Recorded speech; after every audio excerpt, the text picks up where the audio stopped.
Olá, seja muito bem-vindo a mais um programa Vida Saudável.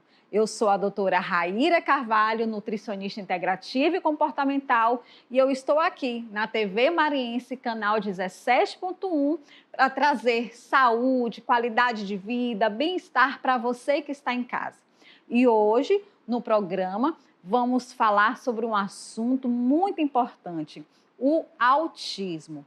E vou receber uma médica especialista no assunto. Então, fique aí, vá só tomar um copo de água, porque já está começando o programa Vida Saudável.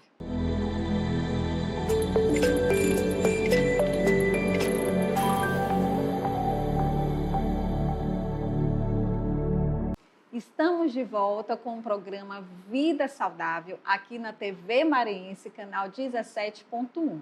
E hoje eu estou com uma convidada que vai falar um pouco com você e comigo sobre autismo. Ela é uma médica especialista em medicina funcional e integrativa, CEO da clínica For You e criadora do programa Transbordar. Seja muito bem-vinda, doutora Patrícia. Obrigada Raíra, obrigada pelo convite. Muito bom. Então, vamos conversar um pouco sobre esse universo do autismo, né? Que é um desafio para muitas famílias. Sim. Eu creio que muitas mães, tias, pais têm um pouco de dúvida, né? Como diagnosticar o seu filho quando aparecem os primeiros sinais do autismo. Como é que a gente pode diagnosticar o autismo?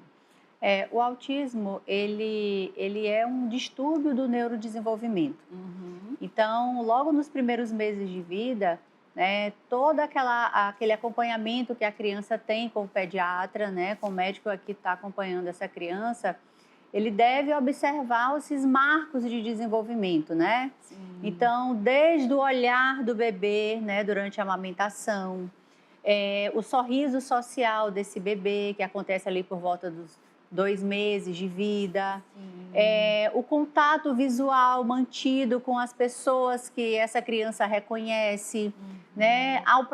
Durante o processo de desenvolvimento, a gente observar também se essa criança interage, se ela sorri, se ela brinca, né? Se ela se interessa pelo universo humano também, né? Então, tudo isso são características que a gente deve observar desde o bebezinho. O diagnóstico do autismo, ele pode ser antecipado quando essa criança ela começa já a ter atraso, né, no contato visual, não ter o sorriso social, aquela criança que tem sempre aquele olharzinho perdido. Sim. Isso a gente está falando de bebezinho ainda. Sim. Então, por volta ali dos 6 meses, né, aquela criança que já é muito irritada, né, que os pais têm muita dificuldade de compartilhar aquela criança ou dela conviver com outros adultos. A gente consegue observar também em alguns casos um pouco mais graves, a dificuldade que ela tem com a própria alimentação, tá? E existem crianças também, isso a gente está falando ali até 1 ano de idade, que são crianças que vêm, né, no seu desenvolvimento de uma forma adequada, porém, os pais começam a perceber uma regressão dessa criança. Entendi. Então, a criança ela tinha o contato visual, ela tinha o sorriso social e, de repente, ela começou a perder essa interação. E a fala, né? Também é A fala também é um fator que é muito importante, né? Então, a criança ali até por volta de 1 ano e meio, ela já deve estar falando algumas palavras, né? Palavras com intencionalidade. Então, ela olhar para a mamãe e falar mamãe, para o papai, para a água, para a porta, né? Então, ela ter uma intencionalidade. O brincar também é algo que chama muita atenção. Sim. Então, a criança, ela já desde pequena, ela já começa a identificar os brinquedos, né? O carrinho que faz o vrum vrum, né? A buzininha do carrinho, o helicóptero que voa. Então, essa criança ela já deve interpretar esse universo que é fantasioso, né? Então, a dificuldade de uma criança também que está dentro do espectro é que ela não consegue ter essa facilidade do lúdico, né? Do que é fantasioso. Então, isso também é uma característica muito importante de ser observada. As cores também têm alguma influência? Não, as cores em si, a influência que a cor tem não é para toda criança autista, tá? Então, um ambiente com muita iluminação, com muitas cores, às vezes isso, para a criança que tem a sensibilidade, né, das cores, ela vai sentir, mas a criança que não tem não vai sentir. A mesma coisa do ambiente barulhento. Tem criança que tem a sensibilidade do ambiente barulhento, de colocar a mãozinha no ouvido, né? Aquela criança que vai cantar o parabéns, ela chora, ela não consegue entender. Ao contrário de uma criança normotípica, né? Que ela acha, ela ama aquela situação. Né? Então, uma criança atípica, não. Ela quer sair daquilo dali. Né? Então, isso são características também bem fortes, porém, isso não acontece em toda criança. Entendi. Tá? A mesma coisa seletividade alimentar. Né? Tem criança que desenvolve seletividade alimentar, tem criança que não desenvolve seletividade alimentar. Sim, né? E então, uma das perguntas aqui, né, que a gente fez pegou algumas perguntas, né, dos telespectadores, e uma das perguntas é sobre isso. Qual a diferença da seletividade alimentar e da recusa alimentar? Sim. A seletividade alimentar, ela é uma dificuldade real da pessoa, da criança, no caso, né? A gente está falando de crianças autistas, de aceitar alimentos que tenham ou uma textura diferente, ou experimentar, elas têm dificuldade de experimentar novos alimentos, né? As cores também influenciam muito, tá? Além da textura.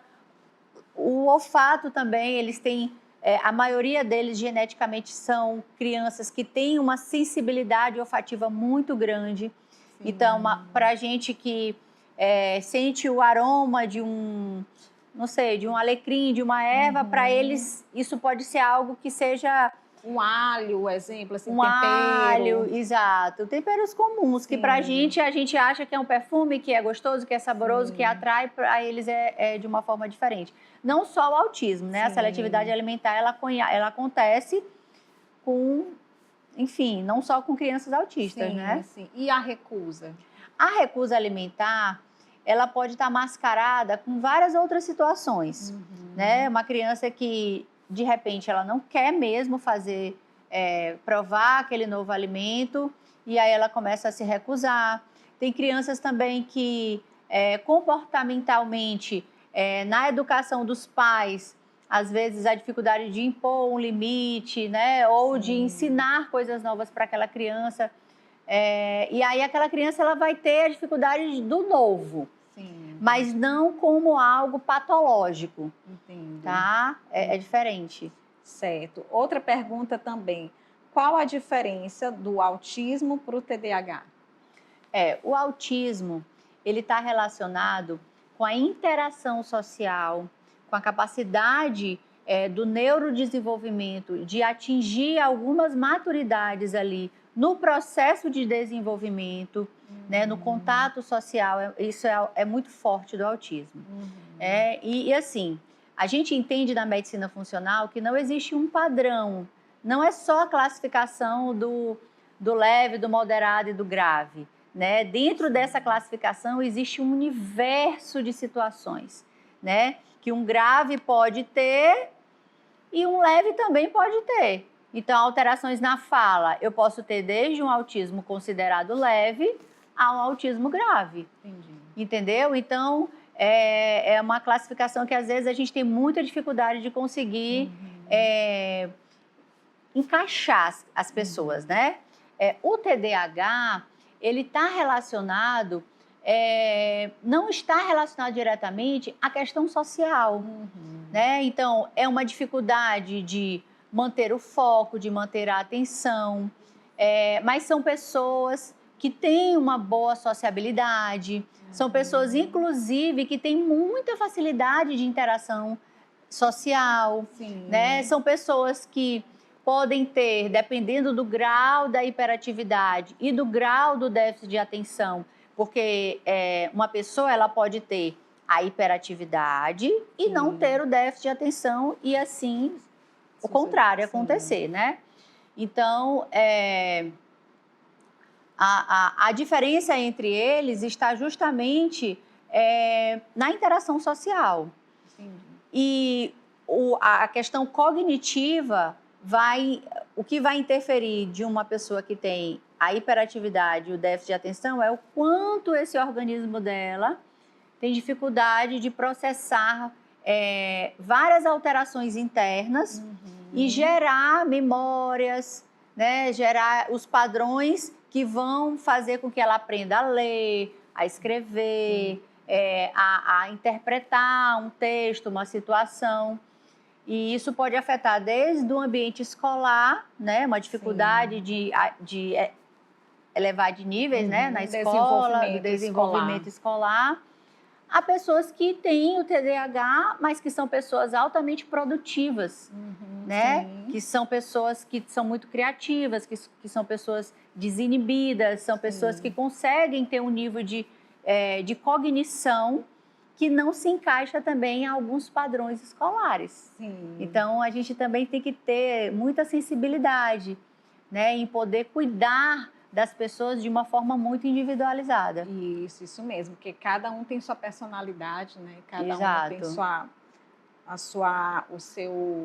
sua personalidade, acho que é a palavra certa. E as habilidades também, né? Porque às vezes a pessoa pode ter um TDAH ou um autismo, mas o próprio autismo em si tem características de alta habilidade, né? Por conta do hiperfoco gerado pelo autismo. Sim. E nem toda criança autista... A gente tem crianças autistas que são poliglotas. Sabe? A gente tem que ter um olhar muito diferente para essas crianças, porque dentro da medicina funcional a gente entende completamente diferente a forma que a gente deve atuar para cada criança, né? É lógico que todo o tratamento, né, as terapias, enfim, que é o recomendado, a gente não é contra isso, né? Mas a gente é muito a favor de entender por que aquele metabolismo tem dificuldade de processar. E isso que gera a característica do autismo individual, né? E a gente atuar na raiz desse problema. Ótimo. Outra pergunta do telespectador. A influência diretamente no comportamento, concentração, bem-estar do autismo tem relação com a alimentação? Tem, sim. A grande maioria das crianças autistas são crianças super alérgicas. São crianças, inclusive, que desde o nascimento, eu ainda não conheci nenhuma criança autista que eu não tenha feito a anamnese, né? Aquele questionário para entender sobre a vida daquela criança, que essa criança não tenha queixas de ser criança com refluxo, criança que chorava muito, criança que tinha muita dermatite atópica, criança que adoecia com frequência. Geralmente, essas são características assim, que coexistem com as crianças autistas e isso está relacionado, sim, a sensibilidades alimentares, a alergias ou intolerâncias ou sensibilidades em si, né? Isso é uma característica muito forte das crianças. A outra completa. Muitos pais relatam melhora após retirar o glúten, leite, açúcar refinado da dieta do filho. Isso tem base científica? Total. Tem base científica em inúmeros estudos mostrando a relação de alimentos que têm características inflamatórias para o ser humano, independente da condição de saúde que ele tenha, interferindo, sim, no estado inflamatório daquele corpo. E a gente não pode separar o cérebro do corpo, né? Então, existem relações que são diretas entre o glúten, né, destruindo a barreira intestinal. E também hoje a gente tem estudos mostrando que do mesmo jeito que interfere na barreira intestinal, interfere na barreira hematocefálica, fazendo com que essas membranas que deveriam ser seletivas, né, para um alimento bem digerido, no tamanho certo, proteger a parte interna do nosso corpo de bactérias, vírus, fungos, né? E o glúten, ele vai lá e abre, né? Faz o leaky gut, né? Que são as barreiras abertas do intestino. Então, isso é comprovado cientificamente, tá? Existe um espaço, um receptor chamado zonulina, que a gliadina, que é uma das proteínas do glúten, ela acopla ali como receptor e ela faz a abertura desses canais. Enfim, sobre o leite, o que é que a gente tem? A gente tem muitos estudos mostrando a ativação da mucina, tá? Que isso a gente pode avaliar numa coprologia funcional, que é um teste que o laboratório faz do cocô, né? Então, se a gente pedir para dosar os níveis de mucina dessas fezes, a gente vai perceber que uma criança que consome mais caseína, que é a proteína do leite, ela vai ter um nível muito maior de mucina. E isso não acontece só na barreira intestinal, isso acontece em todas as mucosas do corpo. Por isso que, geralmente, as pessoas que têm sensibilidade à caseína, elas também têm o quê? Rinite, sinusite, otite, amidalite, dermatite. O sistema imunológico está totalmente afetado. Porque o corpo, ele reage aonde tiver receptor. Ele não reage só aonde o receptor está sendo atacado, ele reage em tudo, né, no corpo inteiro. E a gente sabe também que o açúcar, ele ativa ali o processo de glicação, de oxidação, e aí vai destruindo o corpo inteiro. Faz um estrago, né? Vai fazendo. A pergunta agora tem relação também com a resposta, né, que você deu. Pode explicar a relação do intestino com o cérebro? Então. A pergunta. Então, eu hoje em dia eu falo que o intestino, ele é o primeiro cérebro, né? A gente sempre fala que o intestino é o segundo cérebro e tal. Mas hoje a gente sabe que, por exemplo, a fabricação de neurotransmissores, né? Então, serotonina 90, 95% é fabricado no intestino. Por isso que a gente se apega aos alimentos que fazem mal. Porque o corpo libera a serotonina como uma defesa do próprio corpo, né? Para a gente não sentir tanto ali aquele mal-estar, aquela dor, aquele desconforto, entre outras coisas. A dopamina também, que é um neurotransmissor, né? Da euforia, da vontade de fazer as coisas, né? Então, por isso que tanta gente hoje fadigada, sem vontade de fazer nada, né? Aquele semblante da pessoa que não tem graça, que não tem vida, apática. Então, são pessoas que estão inflamadas a nível intestinal, porém, quem interpreta isso é o cérebro, né? Então, além de que o intestino, por ser o nosso principal órgão imunológico, né? Porque ali ele está em contato com muitos bichos, né? O intestino. As bactérias boas e as ruins. Exato. Então, o nosso maior órgão de defesa é o intestino, para poder combater tudo isso. E para que isso aconteça, hoje a gente tem várias representações de feixes nervosos dentro do intestino. E esses feixes recebem essa informação a nível intestino e faz a interpretação a nível cerebral. Então, esses novos canais que foi descoberto